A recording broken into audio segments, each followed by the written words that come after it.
Pink Panther, one of the greatest cartoons of all time, well-renowned everywhere, and easy to watch because there's no dialogue, so you can put it in any country, you don't have to translate it at all. But he's also really handy for your home too. He is featured on the package of Always Pouring Insulation, and I'm gonna have a few packets of it over here, as you can see. This is a little project I've had in mind to reduce my hydro bill, save a bit of money, keep me warm all winter, and keep me cool all summer. This is gonna be a handyman's corner of Wandering Ukie Cheese Cafe. Let's get to this.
They always say one man's shit is another man's gold. So I suppose that if you have something that's kind of rancid, someone else will consider a delicacy and want to keep it. Welcome to another edition of the Wandering Ukie Cheese Cafe. So, as you've probably been following me, it's mostly been about cooking, beers, and a whole lot of other nonsense. And sometimes I would like to think that all throughout my insanity that I'm amusing people and assume that people think that I'm funny. Now, how am I going to bring this? Of course. There we go. Standard issue coffee machine. And voila, we have a transport vessel. Oh, almost forgot the important thing. One potato for good measure. Because you never know when you'll need a potato in an emergency. But on the other hand, sometimes I feel like I want to share a little bit of knowledge and hope people could walk away from my videos learning something. So if you have a home like me, you're probably always looking at ways of reducing your cost or trying to keep things a bit more effective. And one of the big things that we have to worry about in our country is electricity. Because we live in the winter time, we're always spending time in the house heating it up. It's costing us a lot of money. So I'm sure if you're like me, you're always looking for ways to reduce that cost. Whether it's going to be something like buying a tube of caulking to apply around your windows to reduce the drafts. Maybe getting weather stripping for doors, windows, hatches, and whatnot so that you give a nice tight seal. Or heck, even foam insulation pads for your electrical outlets too, which I never knew was a problem until the last year. But one of the things that's actually going to be very vital to a house is your insulation in the house. That's the pink stuff that you find in the hardware stores that, has a picture of the Pink Panther on the packaging. And that's what's aligning in the house over here to reduce heat movement. Whether it's heat that you generate in the house that's going to the outside, or in the summertime, the heat that's coming into the house. And while it's definitely going to be quite the job to tear down these walls and remove that and put in new insulation, there's an easier way to do it. If you're to focus on one part of your house for insulation, it's your attic. Doing that will actually save you a lot of money too if it's not insulated properly. And I'm thinking that I've had this project sitting for years in my head. I want to tackle it, so I want to share with you how we would do it from start to finish. It may seem daunting, there may be a lot of little details, but if you have the motivation to do it, it can actually be tackled within a full weekend. So let's look at this.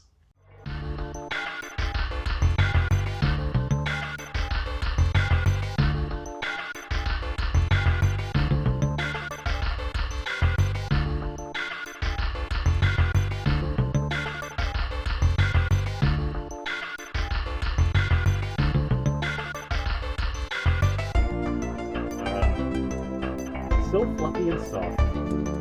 Except it may look like cotton candy, but don't even dare try to eat this shit. Don't be an idiot.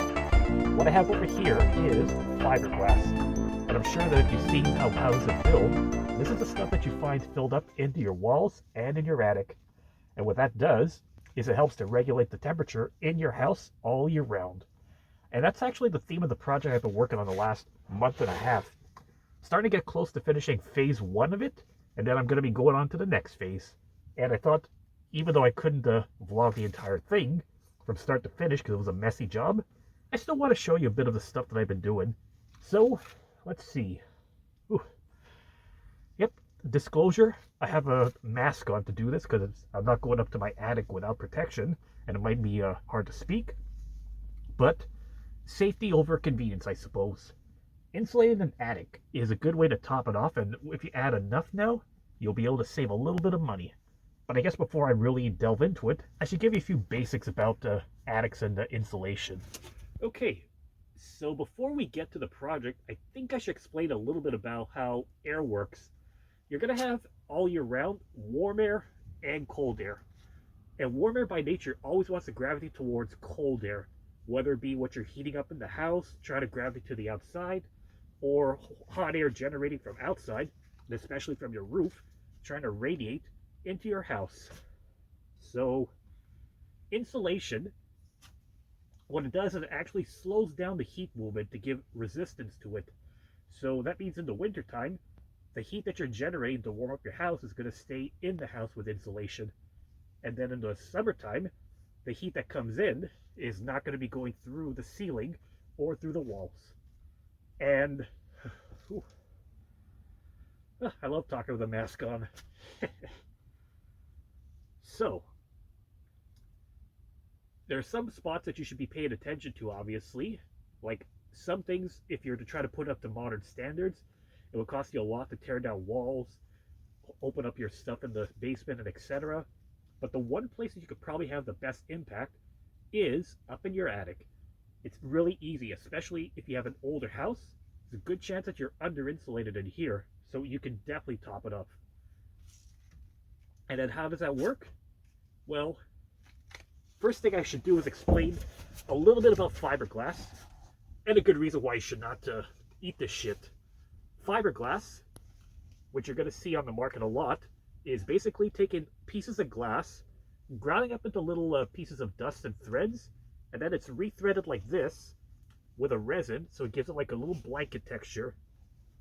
And inside this blanket are air pockets that help store air. So when you have air that's stored in here, that is going to slow down the passage of air that's going to be traveling upwards or outwards of the house. When this becomes compressed, then you're losing those air pockets, so air is able to travel pretty easily around here. Yeah, that's how it works. And then you get more insulation in your attic by topping it off. But we'll get to that in a second. And just a couple of precautions in case you want to go up into your attic. First and foremost, most of what you're going to be having over here are just these wooden beams that go all across the house. And underneath, in between those beams, is just your ceiling, which is nothing more than drywall. If you're going to be navigating, you got to be careful walking across the beams. My suggestion is, I have these wooden planks I've been using to help me get through, and especially get to some of the tighter corners. And it's already tight enough because up here, I got maybe overall 4 feet maximum of clearance. Once you get to the other sides, you're going to have to become a bit of a contortionist. And what else? You always wear gloves whenever you're going to be working up here, and wear a dust mask like me, because you don't know what you're going to be finding in here. But first and foremost, you cut up these pieces of fiberglass, it's going to be having dust spew around the air, and then that could be an irritant that you don't want to breathe in. Luckily, this new stuff is called EcoTouch, so it's actually made really well, so it's more comfortable compared to the older stuff that was on the market. But even then, you don't know what you're going to find. Wear a mask for protection. And also, something else to keep in mind, my house is all old fiberglass, so I had no issues with it. But some older houses, like, I'm going to say pre-1973, you might have a chance where your insulation is all these grayish or goldish pebbles that were just put in between the joists. That could be vermiculite insulation, and as a result, you may actually have asbestos in here, which should get tested, leave that to a pro, because the worst thing you want to do is disturb this so that it becomes airborne. In my case, it was all fiberglass insulation, so I was safe. And this let me work around with this pretty well. So let's talk a little bit about the strength of your insulation. Well, insulation is rated by an R value, which is the level of heat resistance, resistance to heat movement between areas of the house. And usually that's measured by the thickness of it. There's different measures and different strengths depending on the material you use. Like you got cellulose you could blow in with a machine, you got rigid foam, you have, I don't know, blue G that can be shredded up, and even spray foam. But for the purposes of this video, I'm just going to be sticking with fiberglass. I mean, this stuff has been around for at least 50 years. It's pretty efficient and easy to install too. So the R value of this is going to be around 3.5 per inch. Now what I have here is R20, which is 6 inches worth of insulation. Reason being that my beams are 6 inches high over here.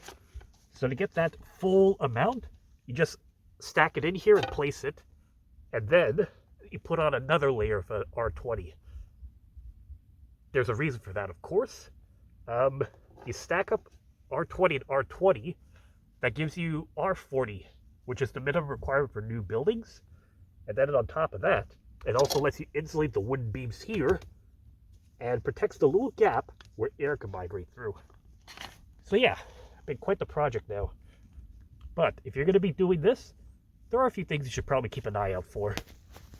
So here's a good example of what I had. This is not the worst part of it, but this was actually the original insulation that was installed here. It was also the old fiberglass style, but I see a paper backing that was on the top. Yeah, that should definitely not be. Allow me to explain. The paper backing on here acts as a vapor barrier, and if what you would see here is what's called, well, first off, a blanket of insulation is known as a BAT. B-A-T-T, not related to Batman. So these are faced pieces of insulation that come with the vapor barrier already attached to it. The reason you do that is you would have it to prevent condensation when warm meets cold.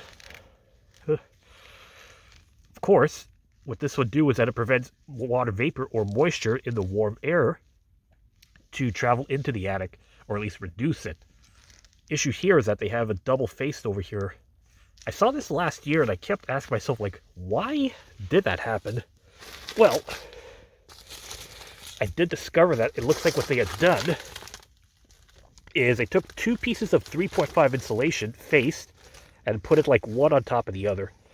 They stacked it up, so that's fine. The issue was that they had double the vapor barrier, which you're not supposed to have. Because if you have any warm air that comes, it's going to hit the top here, wetting your insulation, and that will make it useless. Wetting your insulation is like trying to go outside in the winter with a wet jacket.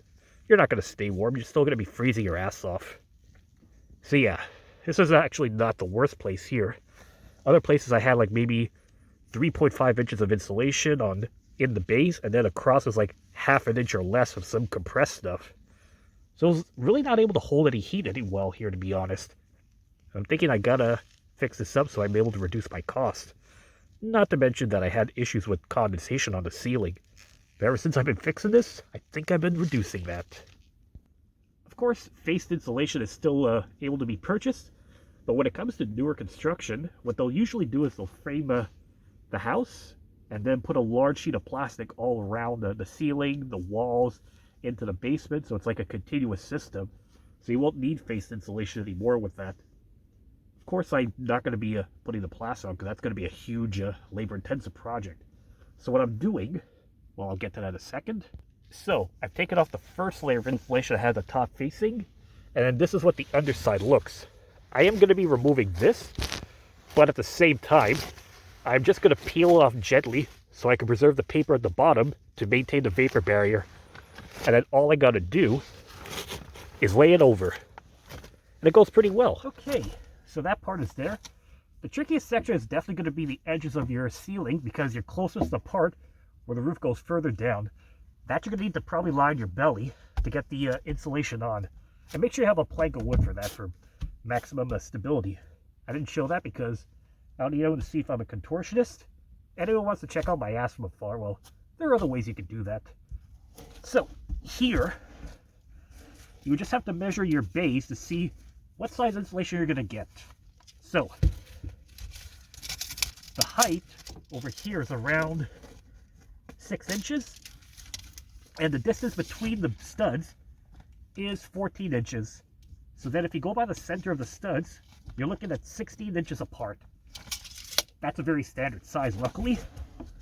So for that size, you would need to get, your first step is to get your insulation pieces either 15 or 16 inches long. And then once you're putting them in, you place this down through compression. Yeah, it's going to be a bit longer than what the bays are, but that's good because it's going to have a tight grip on the sides to hold down.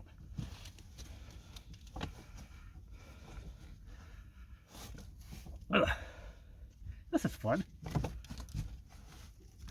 And of course, if you're having any issues too, cut into smaller pieces. That helps. Here.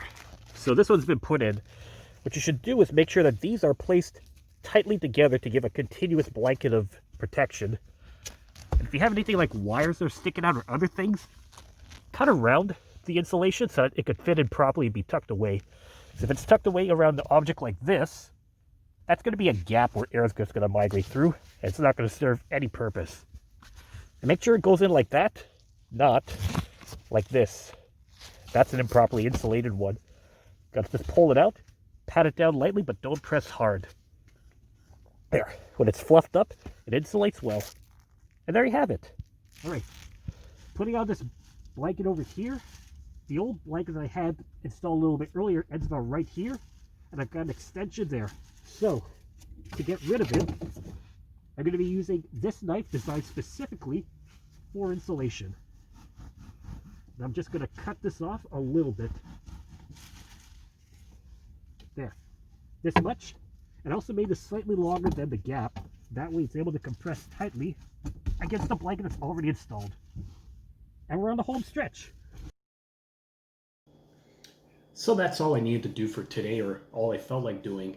Something else that's always key is once you're done up there, go take a shower, throw your stuff, old dirty laundry into the hamper, and yeah, you got to keep yourself clean. But of course, it's not always just going up into the attic, dumping insulation, and then you're going to be all set to go. There are a few preparatory things you should be doing in order to get it all set up beforehand. Stuff you should be looking out for is making sure that your attic is properly ventilated. Check for any leaks on the roof to make sure that you don't have any water getting in there, because once water gets on the insulation, like I said, it's useless. And maybe even doing some air sealing for some big gaps, because that would result in the chimney effect of pulling cold air from downstairs and then pushing that warm air up into the attic. So you're going to be losing a lot of that heating that you're doing. Of course, it applies also to the summertime. But most people will talk about the winter for this because most of your energy consumption is going to come from the wintertime. Check your breakdown of your hydroelectric bill or your utilities bill during the year, and you're going to see most of that comes from the winter. Because whatever you pay per year, at least half of that goes to heating the house alone. That's the key for you to remember. That's where the bulk of your spending is coming from. Moving on to other stuff too. What does it mean to do some proper ventilation of the attic? Well, I guess we should head on outside and do a quick explanation for a few things you probably didn't even know existed. I know I didn't know that until recent years. So in terms of ventilating a roof, you're going to probably see these kind of square fixtures that are laid on top. Sometimes there's going to be one, sometimes there's two. That is actually something to let air out of the attic and out of the house overall. And it's not just that. You would usually find like maybe one or two of those on a roof. But if you only have one, there's a good chance you would probably have these up here. This side of the house is called the gable, and this is a gable vent. What that does is it helps allow air out of the house. But you need a way to draw air into there. This is where the underside of your roof comes into place. It's called a soffit, and these perforated pieces are called soffit vents. So it works as a full system. Any warm, moist air that gets into the attic is going to be vented out through this. It's going to push air into the soffit vents and then push the air out of the rooftop vents and the gable vents. So this will actually be good for preserving things. In the wintertime, This allows you to prevent condensation, which will lead to ice dams forming up here, which, if left untreated, would lead to maybe a leaking roof. In the summertime, excess heat is able to be vented out of there instead of gathering up and boiling like a furnace, which is going to do a number on your shingles and overall save on your cooling costs. So keeping all that in mind, how would you know if your attic is properly ventilated? Well, the first thing is make sure that your gable vents and your rooftop vent are not blocked. Like my gable vent here looks okay, even though it's a piece of wood. But when I first came up here, I found that they actually put a piece of insulation to block this thing. And I'm guessing that they were probably thinking that this is a way to make sure they don't lose heat and don't let the cold in. But then that avoids and ignores the proper concept of ventilation. And then the other part is your soffit vents. The way to find this out is actually a lot easier than you expect. We're looking at the soffit right now, which is where the exterior wall is meeting with the edge of the roof. So if I was to shine the light downwards, if you look carefully, you should see a beam of daylight peering through. What that tells me is that this thing actually is ventilated properly, thanks to me. Because I remember my inspection that it turns out they said that the soffits were clogged up, and that should not have been. And then learning what I had learned, I had looked around, and it turns out what they had done was the same thing as some of the gable vents here. They actually put pieces of insulation right along the edge of it to block it off. So basically there was no airflow coming in to get rid of the humidity, not to mention to protect the roof. So this would have done numbers on me if I hadn't done it properly. So that would be the best way to tell if your attic is properly ventilated. Of course, not everyone is comfortable for coming up into the attic, and I could kind of understand why. So here's one tip that you could probably do. You may have to redo your roof who knows how many years, depending on the state of it. And there's some roofing companies that also specialize in gutters, soffits, insulation. So if you found a contractor that does that, check with them to see if they could go into your attic to, I guess, measure the efficiency of your ventilation there, and they'll let you know if it's clogged or not. Simple enough. And this is another problem I was mentioning before about a leaky roof. The hint to that is on your beams going to the roof and even on the plywood, you would see like these water stains that could probably look even worse if it's a bad leak. Luckily, I went up into the attic to look around at stuff, and I thought there was one piece that was pretty bad, and it turns out that the vent over here was not installed properly. So underneath it, there was all this water that was coming out and getting into here. Unbelievable. So it's a good thing I came up here, because otherwise the damage would have been much worse.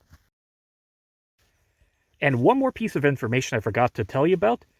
Any of your dryer vents, bathroom fans, kitchen fans, please make sure it's going to be venting to the outside.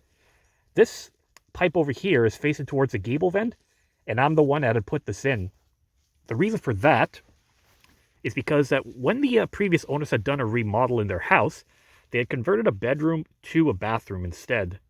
Nice look, but the issue was, I remember the inspector had said that there was very little force in the fan, like something was blocking it or whatever else was happening.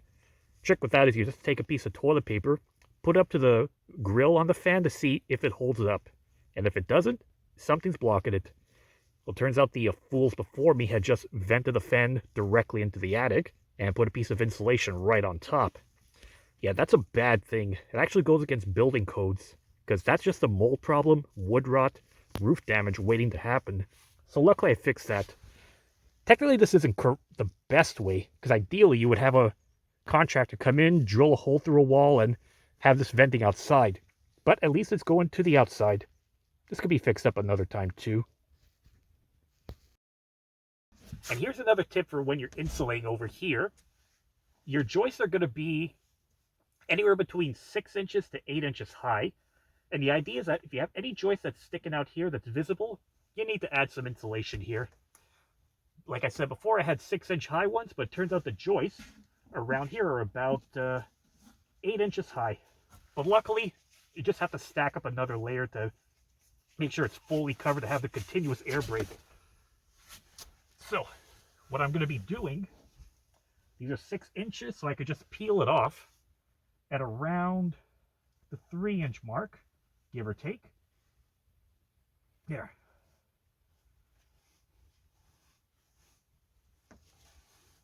So then using it this way means I'll be able to add the extra coverage that I need for this spot. I feel like I'm making this up as I go along. So around here, see at this point, that's where it starts. You want to make sure that it starts directly at the point it gets really high. And then, put it here. I'm going to shove this underneath. Aha. So now with an extra 3 inches, you have more than enough in this bay here, and then continue until you get to the end of the bay where it's all 8 inches high. So then this 8 inches is going to be around R24. The rest is going to be R20 in the house. So it's going to hold the heat pretty well. Typically, if you're going to be choosing how much insulation you buy, check the surface area of your attic or your house to get an idea. My house is around 842 square feet. So doing that calculation for the first layer of insulation to redo, it would have given me around 10.87 bags. So that's like around 11 bags. But I picked up 12 bags because they always recommend get extra. That way, in case you think you're going to be running out, you have backup. Worst case, you can use it for other projects in the house too. Or you could try to resell it if it's not open. So I'm telling you, this time of year, insulation, especially in 2020, it's hard to find. It's like everybody had the same idea as me this year. Probably because they were going to be stuck at home, I guess. So if you're listening to my math and you've been paying attention, you were probably asking like, wait, this is 6 inches high that I originally put in, and I need another 2 inches to cover. So I'm doing it 3 inches. You might think like, wait, shouldn't it be less than that? Well, the answer is no, because our 3 inches is not going to make much of a difference. I'm looking at like maybe R10 on this, but once it's compressed, it's going to go down to 2 inches. So it's better to have a little bit more coverage in this case than not enough, especially when I put the last layer in. And this is actually a good time to talk about if you're doing your walls. You might think, what kind can I use? If you're working with a 2x4 wall, you're going to go for R12, which is 3.5 inches, or like R14, it gives you about 4.5 inches. And if you have a 2x6 wall, which is what's used in newer construction, then those would be R20 like I'm using over here. Just remember, never use more than you need in the wall then. Because if you have a 2x4 wall and you're putting 2x6 insulation, it's not giving you R20, it's only going to give you R14 at best. Because this thing is going to compress. It's not going to serve the same purpose then. There. There we go. Now we're playing with power.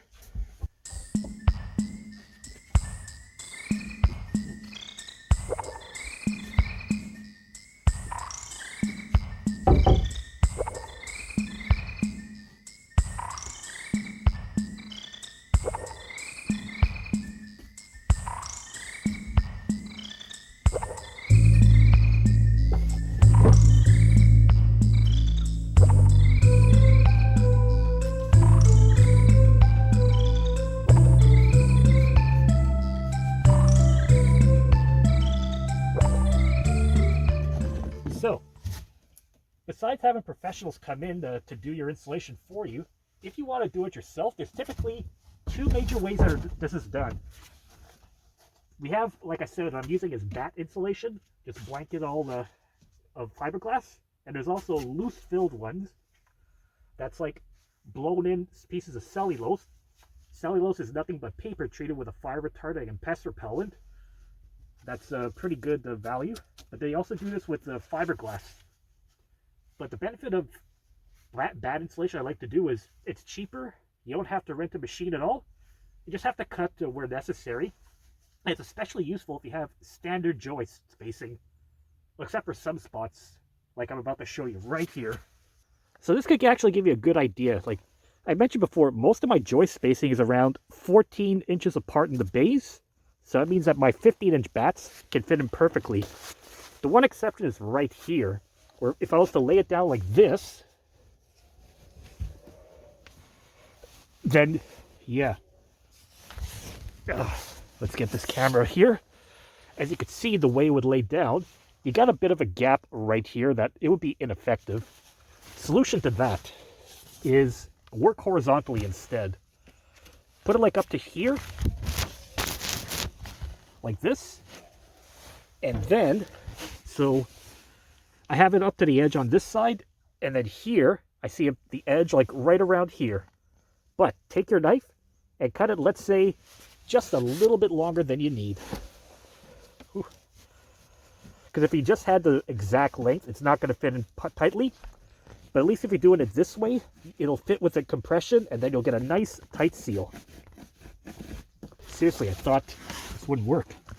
So just do that, put it in, and then just keep going until you get to the end of the bay.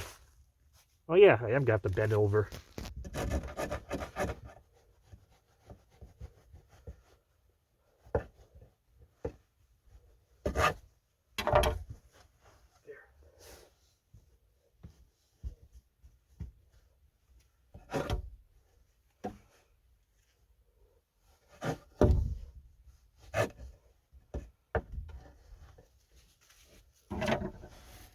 One over here.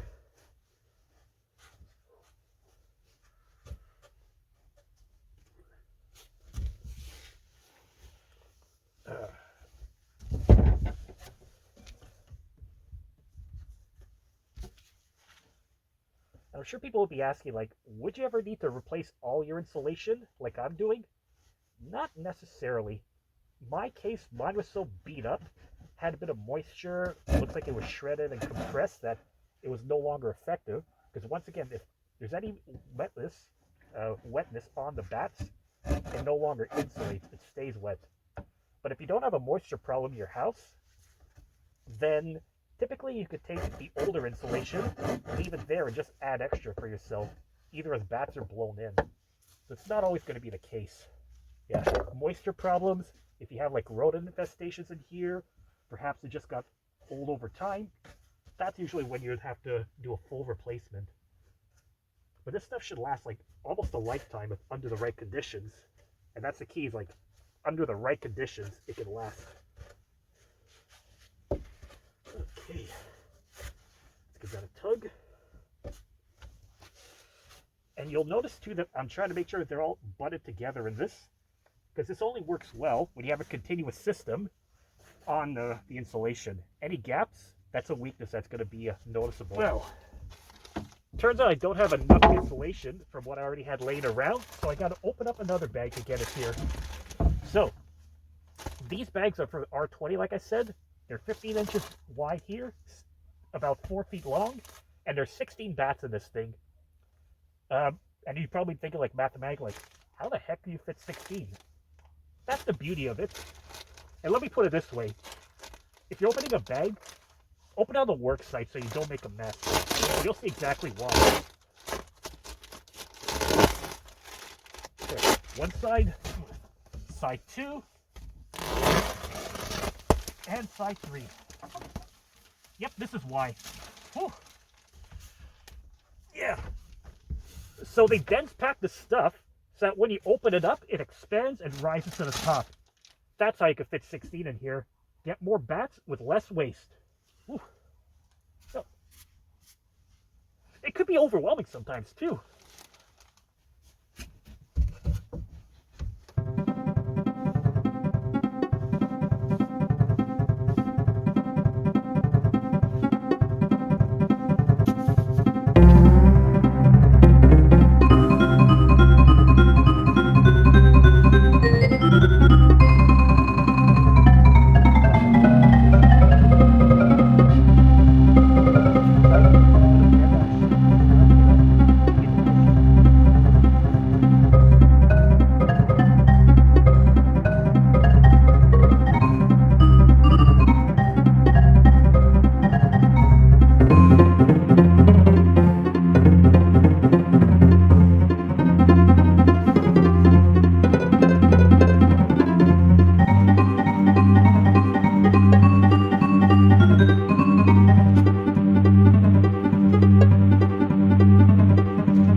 use some of these cutoffs too to fill some of the other minor gaps that are still around.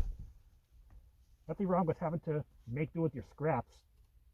The idea is you still want to have a continuous system. You don't have to open up a new back for nothing. Ooh. Yep, this could be rather tight.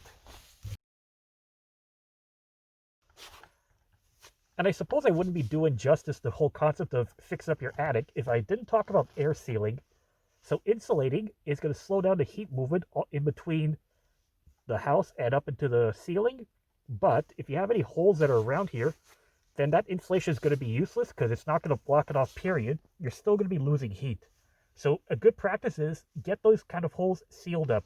So what does it mean for air sealing? Let me show you a few examples. So the priority you should be doing for air sealing is to close up all the big gaps that are over here. Like, here's a fun example. I knew I had a chimney previously because I saw the old piece in the basement, but I didn't expect to see this. It was actually the old flue that was left here. Now, what I had done is I put some tuck tape. This stuff is really good if you want to get an air seal. It's like, how can I explain this?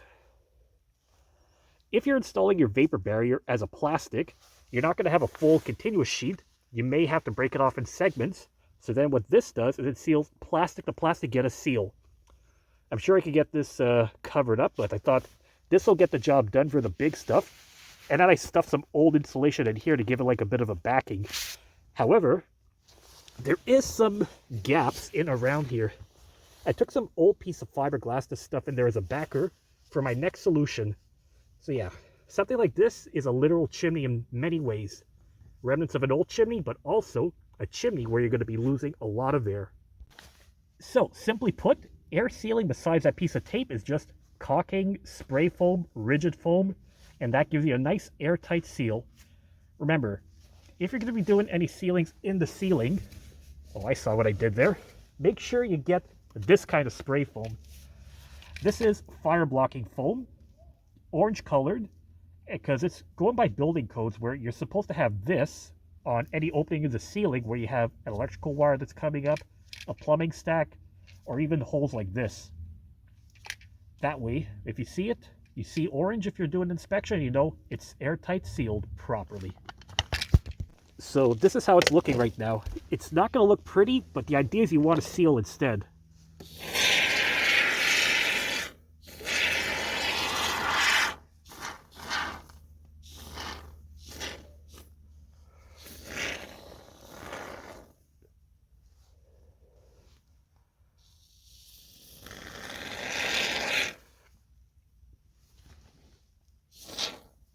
There. Then you let that sit. It's going to cure in about 10 minutes or so, depending on the weather. And then it does a full cure in 10 minutes, in an hour. In those 10 minutes, it becomes tack-free. Now, here would be another good example I could show you for air sealing.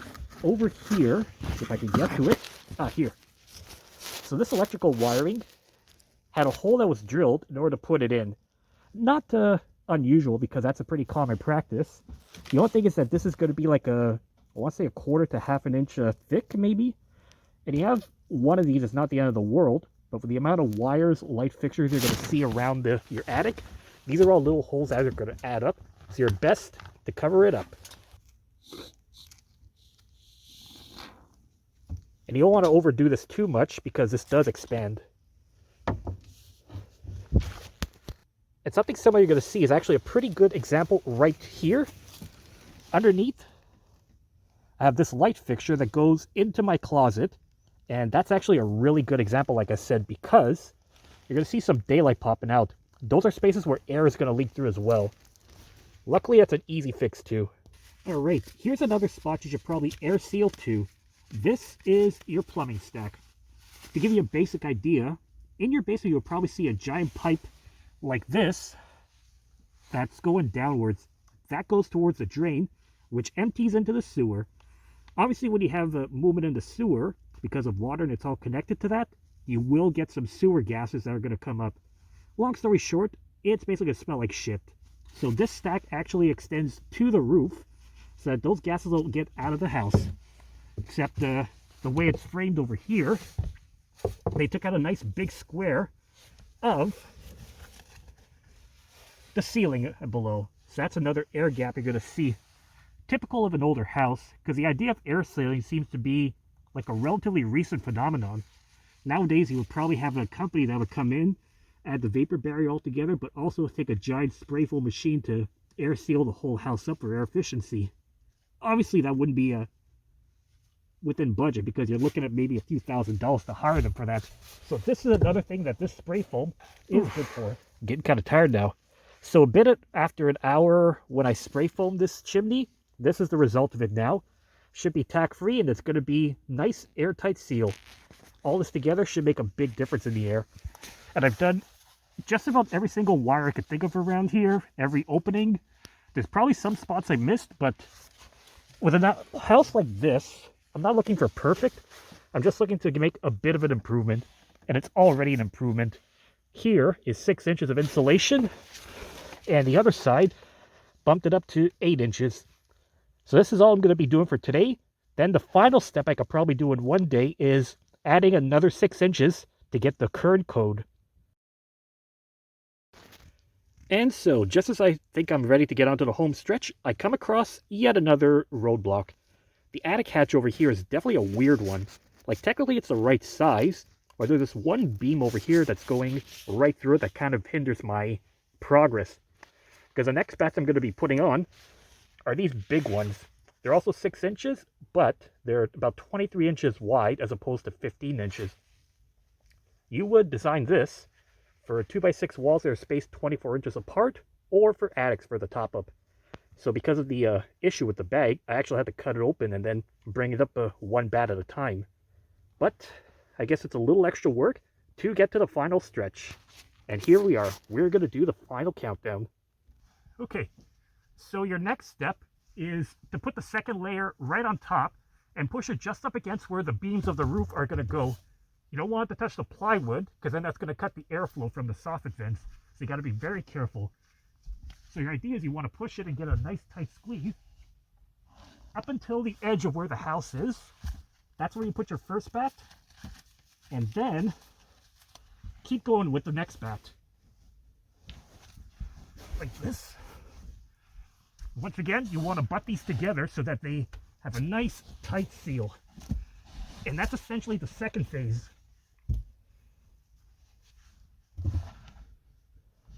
There we are. So you keep doing this up until the end of the house, and then you keep going until you have no beams being shown. Once again, just as a reminder, the reason you do this is to give yourself a bit more consistency. In the summertime, how can I put this? Wood, if you have it in a hot space, is going to absorb that heat. So that means if you're heating up your house, this is going to absorb it and transfer it. And then in the summertime, when the roof is heated up, this will absorb it too. So this will help protect it. And there's little gaps over here that air can migrate through between the joist and the insulation. Cover it up, you'll make a difference. So keep going.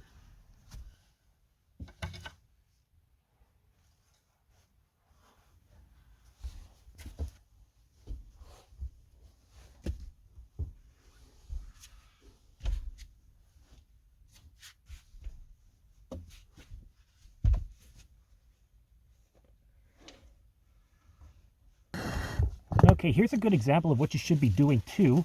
The plumbing stack has to be insulated around, but you don't want to tuck in, like push it against it, because then you're just going to be leaving an air leak.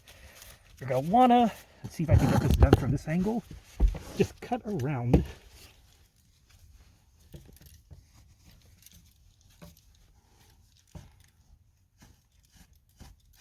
It's like around here.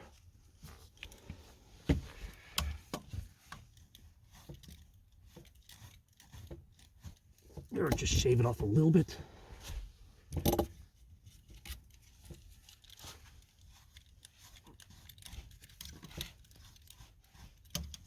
There. So now with it shaved off here, it's going to fit tightly around the pipe, the way it should be. Okay, I'm starting to think I have more insulation I'm going to need to get an R40 over here. But I'm thinking I'm going to put this to maximum effect as much as possible, so I know just what I'm going to do. With everything I got, I decided I'm going to put yet another layer to stack on top of over here.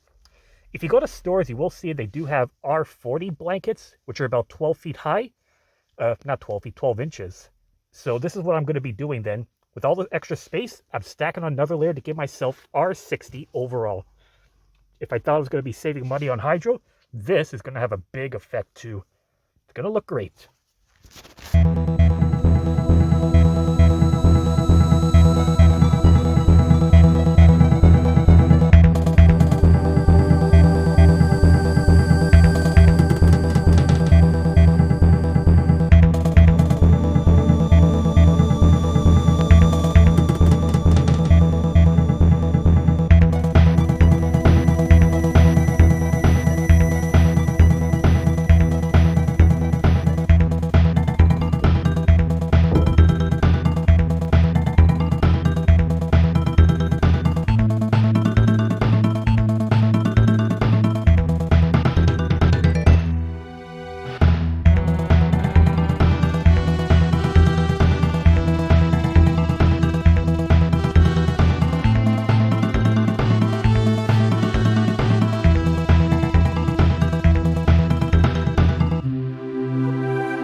And so, oops,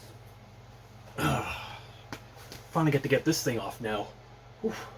Yeah, I'm glad I finished when I did, because I was running super low on these masks, and they're N95 masks, so nobody seems to sell them anymore.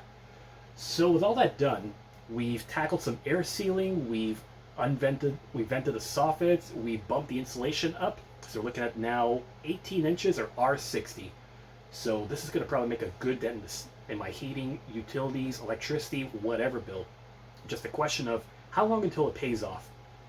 Basically, you pay off the cost of the project by saving on your electricity. So if you do the rough math of that with an estimate, you kind of get an idea how many years it's going to take before you get it back. What I'll probably do too is look up online to see if I can get some money back from the government.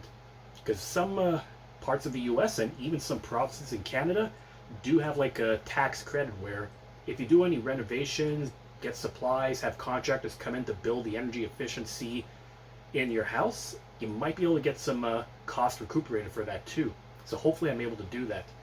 Now if you'll excuse me, I'm going to need to get a shower done. I feel like a mess.